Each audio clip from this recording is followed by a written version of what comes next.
Hello students, today we are going to start the next topic, that is vapor pressure of a liquid solution. इसको समझने के लिए हमें सबसे पहले पता होना चाहिए व्हाट इज़ वेपर प्रेशर, और वेपर प्रेशर को समझने के लिए आपको ये टर्म क्लियर होनी चाहिए व्हाट इज़ इवेपोरेशन. तो इवेपोरेशन को समझने के लिए हम अज्यूम करते हैं हमारे पास ये क्या है, एक कंटेनर है. उस कंटेनर में क्या फिल किया हुआ है, एक लिक्विड, एनी लिक्विड. तो आप लोगों को पता है इस लिक्विड में दो टाइप्स के मॉलिक्यूल्स हैं. एक तो जो हमारे पास उसके बल्क में प्रेजेंट होंगे और दूसरे जो उसके सरफेस के ऊपर प्रेजेंट होंगे.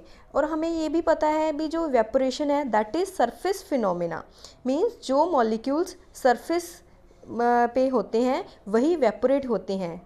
Okay, and this molecule is present in the bulk. और ये जो वेपर्स ये जो इवेपोरेशन होती है वो सरफेस मॉलिक्यूल्स ही शो करते हैं because of two reasons. First one is इस मॉलिक्यूल्स के पास जो लेस फोर्स ऑफ अट्रैक्शन होती है, और सेकेंड रीज़न क्या है, इनके पास मोर काइनेटिक एनर्जी होती है. हाउ, ये जो हमारे पास सरफेस मॉलिक्यूल्स होते हैं ये आप लोगों ने +1 क्लास में सरफेस टेंशन पढ़ा हुआ है. उस सरफेस टेंशन में क्या होता था, जो हमारे पास मॉलिक्यूल्स होते थे बल्क में, इंटरनल जो मॉलिक्यूल्स होते थे उनको चारों तरफ से जो और मॉलिक्यूल्स प्रेजेंट होते हैं वो उसको इक्वल फोर्स ऑफ अट्रैक्शन से अट्रैक्ट करते हैं, जिसकी वजह से इसके ऊपर बैलेंसिंग फोर्स अप्लाई होती है. और जो सरफेस के ऊपर होते हैं उनके ऊपर डाउनवर्ड फोर्स एक्ट करती है, नीचे से मॉलिक्यूल्स उसको अट्रैक्ट करते हैं और ऊपर उसके मॉलिक्यूल्स नहीं होते because they are surface molecules. और सेकेंडली मतलब फर्स्ट रीज़न तो ये हो गया, उसके पास लेस फोर्स ऑफ अट्रैक्शन होगी. सेकंड क्या है, उनकी काइनेटिक एनर्जी ज़्यादा होगी, तभी तो वो सरफेस के ऊपर पहुँचे होंगे. ठीक है, इन दोनों रीजंस की वजह से जो सरफेस के मॉलिक्यूल्स की टेंडेंसी इवेपोरेट होने की क्या हो जाती है, इंक्रीज़ हो जाती है. ठीक है, अगर ये हमारे पास सपोज कर लो ये कंटेनर ओपन होता तो ये वेपर्स क्या हो जाते, एस्केप कर जाते, वेपर्स उड़ जाते, जिसकी वजह से प्रेशर एग्जर्ट नहीं हो सकता था, क्रिएट नहीं हो सकता था. और हमारे पास जब भी हम वेपर प्रेशर की बात करेंगे तो ये चीज़ माइंड में रखना, इवेपोरेशन अकर इन क्लोज्ड कंटेनर. क्लोज्ड कंटेनर में ही इवेपोरेशन होनी चाहिए, तभी वो वेपर्स उसके एग्जिस्ट करेंगे और उसका प्रेशर एग्जर्ट होगा. और यहाँ पे हमारे पास जो वेपर्स जब बनना शुरू हो जाते हैं तो उसके बाद हमें साइड पे, कंटेनर की साइड्स पे कुछ ना कुछ लिक्विड ड्रॉप्स दिखाई देती हैं. दैट मीन्स जो लिक्विड इवेपोरेट हो रहा है वो साथ के साथ वेपर्स बनने के बाद वापस लिक्विड फॉर्म में कन्वर्ट भी हो रहा है. दैट मीन्स उसमें दो प्रोसेस साइमल्टेनियस होते हैं. Liquid converts into vaporation, vapours that is evaporation, और vapours again convert into liquid that is condensation. So तो वेपर प्रेशर हमारे पास क्या होगा, the pressure exerted by the vapours above the liquid surface. जो pressure vapours exert करते हैं liquid surface के ऊपर in the equilibrium with the liquid at given temperature is called vapour pressure. क्या किया हम लोगों ने, हमने एक क्लोज्ड कंटेनर लिया और उसमें कोई भी लिक्विड फिल किया, और उस लिक्विड के जो सरफेस मॉलिक्यूल होंगे वो इवेपोरेट होने की टेंडेंसी रखते हैं. क्यों, क्योंकि उनके पास लेस फोर्स ऑफ अट्रैक्शन होती है और काइनेटिक एनर्जी ज़्यादा होती है. इन दोनों रीजंस की वजह से सरफेस मॉलिक्यूल्स क्या करते हैं, इवेपोरेट होते हैं, और इवेपोरेट होने के बाद वो बाहर नहीं जा सकते, जिसकी वजह से वो प्रेशर एक्सर्ट करते हैं, और उसी प्रेशर को हम कहते हैं vapour pressure.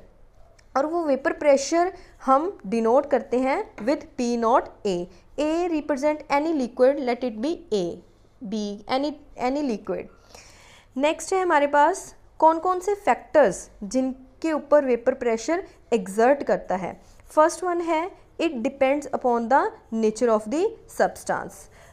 Nature of the substance पे ही वेपर प्रेशर डिपेंड करता है. क्यों, क्योंकि किसी किसी लिक्विड के अंदर जो फोर्स ऑफ अट्रैक्शन वो ज़्यादा होती है और किसी के अंदर कम होती है, और जो जिनकी अट्रैक्शन कम होगी वो जल्दी, जिनके मॉलिक्यूल्स के अंदर फोर्स ऑफ अट्रैक्शन कम होगी वो क्या करेंगे, जल्दी इवेपोरेट होंगे और उनका वेपर प्रेशर जल्दी बनेगा. ठीक है, तो फर्स्ट फैक्टर जिसके ऊपर वेपर प्रेशर डिपेंड करता है that is nature of the substance. हमारे पास क्या है, एक हमने दो लिक्विड्स की एग्जांपल ली है, वाटर एंड इथाइल अल्कोहल. आपको पता है इसमें दोनों में क्या एग्जिस्ट करती है, हाइड्रोजन बॉन्डिंग, और वाटर में एक ऑक्सीजन 4 हाइड्रोजन मॉलिक्यूल्स के साथ क्या शो करता है, हाइड्रोजन बॉन्डिंग, और इसमें ये हाइड्रोजन बॉन्डिंग लेस होती है। दैट मीन्स इसमें फोर्स ऑफ अट्रैक्शन क्या होगी, लेस होगी, और इसमें क्या होगी, ग्रेटर होगी, और ये जल्दी इवेपोरेट करेगा और वाटर लेस करेगा, और जिसकी वजह से vapour pressure of the ethyl alcohol is greater than vapour pressure of the water. तो हमारे पास नेट रिजल्ट क्या है, vapour pressure is inversely proportional to force of attraction between molecules. अब आपको ये भी पता है भी 2 टाइप्स के हमारे पास लिक्विड्स होते हैं, first one is volatile and second one is non volatile. Volatile liquids वो होते हैं which have tendency to evaporate, जिनकी टेंडेंसी इवेपोरेट होने की होती है वो वोलाटाइल होते हैं, जिनकी नहीं होती वो नॉन वोलाटाइल होती है। और इसमें हमने दोनों को ही बहुत अच्छे से आगे नेक्स्ट चैप्टर में स्टडी करेंगे टर्न बाय टर्न। तो नॉन वोलाटाइल में हमारे पास क्या एग्जांपल्स आती हैं, solids, for example urea, glucose, sugar, all type sugar, ठीक है। तो वो नॉन वोलाटाइल होते हैं, और जो वोलाटाइल होते हैं वो जिनकी टेंडेंसी होती है टू इवेपोरेट होने की। और जो हमारे पास वोलेटाइल होते हैं उनका जो वेपर प्रेशर होता है, pure vapour pressure, that is denoted by P not. P not का मतलब सिर्फ उसमें प्योर है, प्योर वही लिक्विड प्रेजेंट होगा, कोई और नहीं होगा, और इसका जो वेपर प्रेशर वो नॉट इक्वल्स टू 0 होगा। और नॉन वोलेटाइल जो इवेपोरेट ही नहीं होते तो उनकी वजह से कोई वेपर प्रेशर एक्सर्ट नहीं करेगा ऑलवेज, तो इसका P naught is equals to 0 होता है। देन सेकेंड फैक्टर जिसके ऊपर वेपर प्रेशर डिपेंड करता है दैट इज़ टेम्परेचर।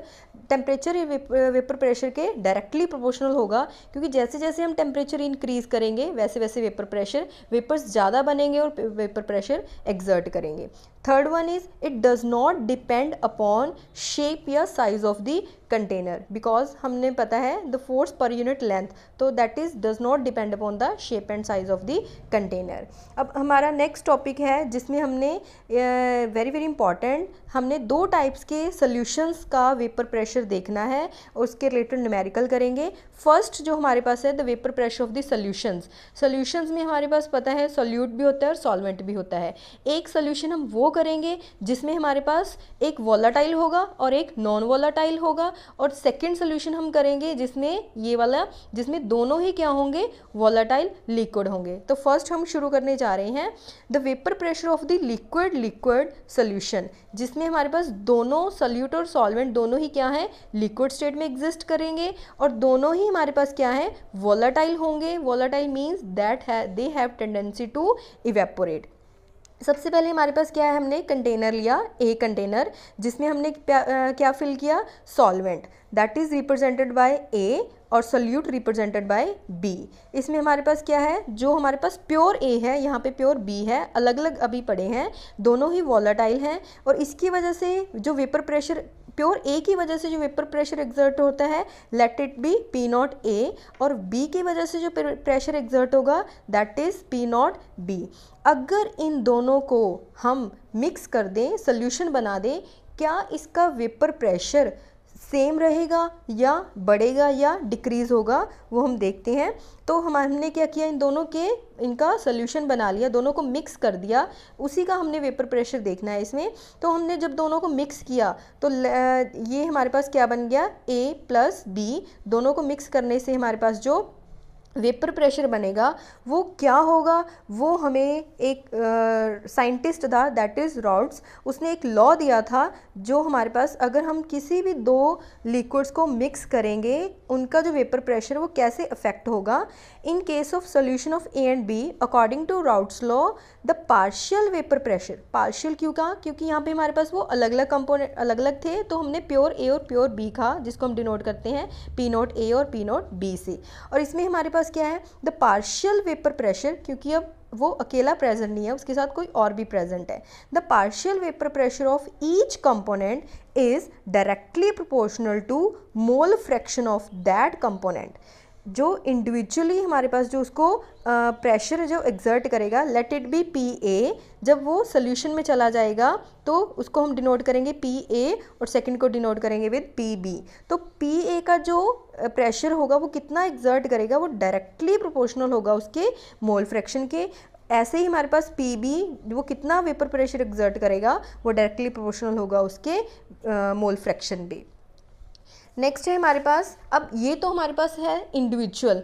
अब हमें अगर टोटल वेपर प्रेशर निकालना हो, उसको उन दोनों को वोलेटाइल लिक्विड्स को मिक्स होने के बाद उनका वेपर प्रेशर कितना बन गया, तो वो हम उसको करेंगे with the help of Dalton's law, क्योंकि according to this Raoult's law हमारे पास P A is equals to constant को हटाने के लिए हमने यूज़ किया पी नॉट ए, और ऐसे ही हमारे पी नॉट बी प्योर का, तो हमारे पास पी ए की वैल्यू भी आ गई और हमारे पास पी बी की वैल्यू भी आ गई। तो टोटल वेपर प्रेशर सोल्यूशन का कितना होगा, ये क्वेश्चन अराइज हो रहा है। तो अकॉर्डिंग टू डाल्टन लॉ हमने +1 में किया था, the total pressure will be sum of partial pressure of each component. जितने भी कंपोनेंट्स होंगे सोल्यूशन में उनका जो वेपर प्रेशर होगा वो उनके पार्शियल वेपर प्रेशर के टोटल के इक्वल होगा। तो पी टोटल किसके इक्वल होगा हमारे पास, P A plus P B, तो इसको हम इक्वेशन 1 गिवन है, तो पी ए पी बी की हमारे पास वैल्यू है वो हम इसको पुट कर देंगे P naught A into zeta A and P naught B उसकी मोल फ्रैक्शन।